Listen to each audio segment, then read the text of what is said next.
नमस्कार मित्रांनो, तुम्ही इथे बघू शकता गणिताचा जो 15 तारखेला पेपर होणार आहे 8वीचा, तो गणित विषयाचा, तो मी ते तुमच्यासाठी घेऊन आलो आहे.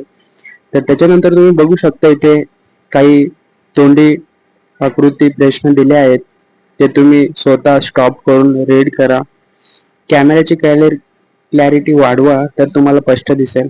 तर इथे बघू शकता काही प्रश्न दिलेले आहेत. खालील दिलेले उदाहरणे सोडवा.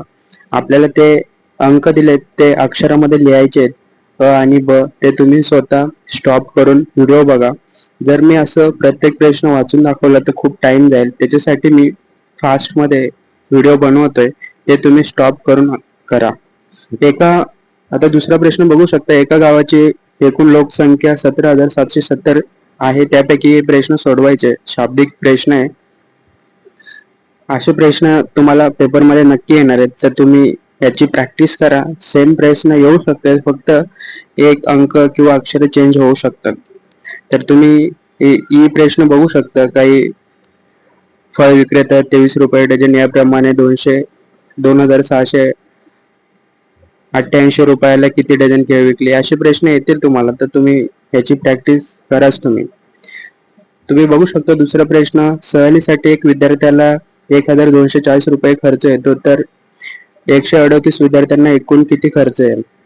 तर असे प्रश्न तुम्हाला येतील. मी तुम्हाला इथे सोडून दाखवले त्याचप्रमाणे तुम्हाला सोडवायचे. 1240 लिहायचंय गुणुले 138 आणि त्याचा गुणाकार करायचा. त्याच्यानंतर बघू शकता तुम्ही दशांश अपूर्णांकाचे रूपांतर व्यवहारी अपूर्णांकात करायचंय.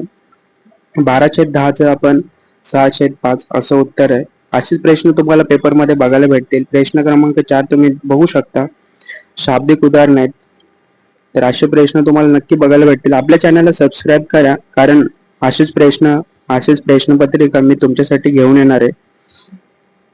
आता चॅनल सबस्क्राईब करून ठेवा पुढच्या व्हिडिओ बघण्यासाठी.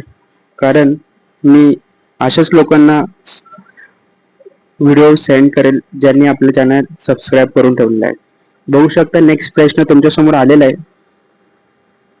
एक वही आणि पेन यांची एकूण किंमत 60 रुपये आहे. असे प्रश्न तुम्हाला नक्कीच बघायला भेटतील. जर वहीची किंमत पेनाच्या किमतीपेक्षा 50 रुपयांनी जास्त असेल तर एक वहीची किंमत किती रुपये असेल असे प्रश्न काढायला तुम्हाला भेटतील. 12 वर्षाच्या वयाच्या तिप्पट असेल. वयवारीवर प्रश्न नक्कीच बघायला भेटेल. 101% तुम्हाला वयवारीवर प्रश्न बघायला भेटेल तर तुम्ही त्याला स्किप करू नका.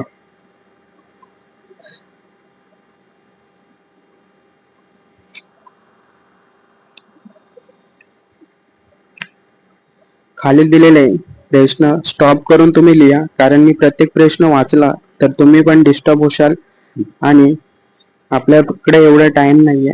तर तुम्ही स्टॉप करून प्रत्येक प्रश्न वाचा आणि सोबत मी त्यांची उत्तरे दिलेलीच आहेत. एक धुलाई यंत्र 21,000 रुपयाला खरेदी केली. 1 वर्षानंतर धुलाई यंत्राची किंमत 5% घट झाली तर 1 वर्षानंतर धुलाई यंत्राची किंमत किती असेल? सांगा. असेच प्रश्न तुम्हाला पेपरमध्ये बघायला भेटतील. तर याची प्रॅक्टिस तुम्ही खूप करा आणि काही टेन्शन घेऊ नका. जास्त काही हार्ड क्वेश्चन नाहीत. सिंपल जे तुम्हाला शाळेमध्ये शिकवत आले तेच तुम्ही आता इथे करायचे. एक रकमेच्या पहिल्या व दुसऱ्या वर्षाचे चक्रवाढ व्याज अनुक्रमे 20 रुपये व 23 रुपये आहे तर व्याजाचा दशांश दर किती? असे प्रश्न तुम्हाला बघायला भेटणार आहेत. तर तुम्ही हे सॉल्व करा. प्रत्येक प्रश्न मी सॉल्व करून नाही दाखवू शकत कारण तुम्हाला तर माहितीच आहे प्रत्येक जण आजच्या टायमाला खूप बिझी असतं आणि त्याचप्रमाणे मला पण दुसरे पण कामं असतात. तरी पण मी थोडासा टाइम काढून तुमच्यासाठी हे प्रश्नपत्रिका घेऊन येतो. अशा काही आकृत्या दिल्या असतील त्याच्या आपल्याला काय करायचे, काही मापे दर्शवली जातील त्यावरून आपल्याला ABCD चे क्षेत्रफळ काढायला सांगितलंय. तर असे आपण क्षेत्रफळ काढू शकतो. त्याचे उत्तर मी तुम्हाला इथे दाखवतोय. त्याचप्रमाणे सगळ्यांची उत्तर मी तुम्हाला देतोय. ते उत्तर सेम तसेच लिहायचे, तशीच प्रॅक्टिस करायची. थोडं खाली जाऊया. आपण दिलेले उदाहरणे सोडवायचे. काही प्रश्न सोडून दिलेले तर तुम्ही असे प्रश्न सोडवा जेणेकरून तुमची प्रॅक्टिस होईल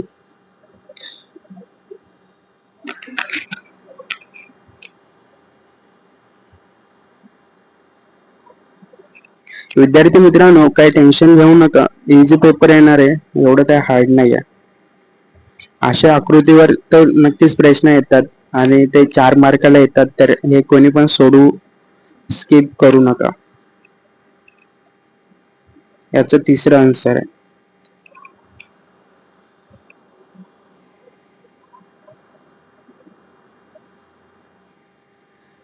खालील कोणती कसोटी त्रिकोण एकरूपतेची नाही? नाही म्हटले नाही.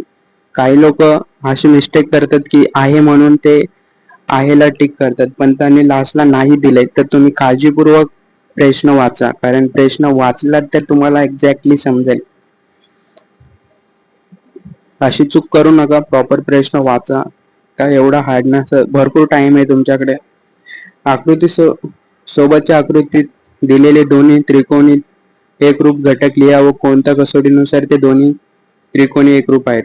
बघू शकता, बाजू WX एकरूप बाजू, WY त्रिकोण, XWZ एकरूप त्रिकोण, YWZ असे तुम्ही करू शकता. आता माझ्याकडे टाइम नाही, नाहीतर मी सगळं वाचून दाखवण्यात काय अर्थ नाही. तुम्ही स्वतः स्टॉप करून हे प्रश्न सोडवा, एका वहीमध्ये लिहून घ्या.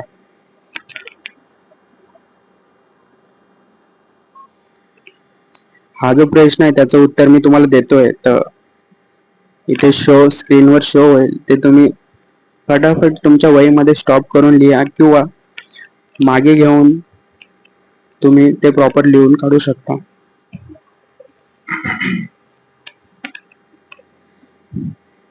इयत्ता 8वीतील 40 विद्यार्थ्यांपैकी प्रत्येकाने उन्हाळ्यात सुट्टीत वाचलेल्या पुस्तकांची संख्या खालील वारंवार सारणीत दिली आहे.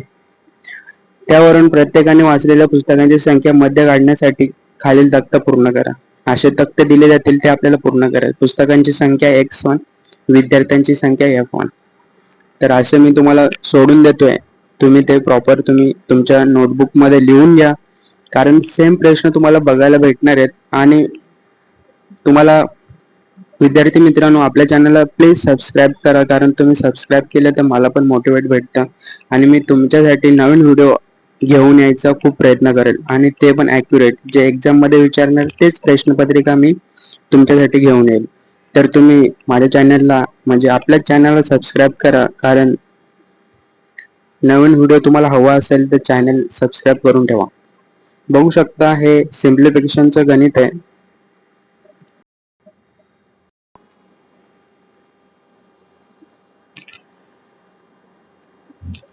विद्यार्थी मित्रांनो, एका वर्तुळाचे केंद्र C असून त्याची त्रिज्या 10 सेंटीमीटर आहे. त्या वर्तुळाच्या एका जीवेची लांबी 12 सेंटीमीटर आहे, तर ती जीवा केंद्रापासून किती अंतरावर असेल? हे उत्तर मी तुम्हाला दिलेलं आहे. तर असेच नवीन नवीन क्वेश्चन आपल्या प्रश्नपत्रिका समजून घेण्यासाठी बघण्यासाठी आपल्या चॅनलला आत्ताच सबस्क्राईब करा, कारण जी 15 तारखेला जी पेपर होणार आहे गणिताचं, त्याची प्रश्नपत्रिका मी ह्या चॅनलवर पाठवणार आहे. तर चॅनल सबस्क्राईब करून ठेवा, तरच ते तुम्हाला भेटेल. भेटूया नवीन व्हिडिओमध्ये.